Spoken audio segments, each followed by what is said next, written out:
যখন আমি ঘরে ঢুকলাম তখন আমি শুনতে পাই ওই রুম থেকে কটমট শব্দ আসছে, যেমনটা হার্চি বলে শব্দ হয়।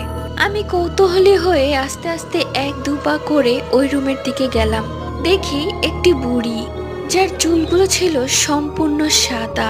তার চুলগুলো এত বড় যে ফ্লোরে পড়ে আছে, আর নখগুলো এত বড় যে আমি জীবনেও এত বড় নখ দেখিনি। তার এক একটা দাঁত ছিল তার নখের থেকেও বড়। সে যখন আমার দিকে ঘুরে তাকায় তখন দেখি তার মুখে রক্ত লেগে আছে।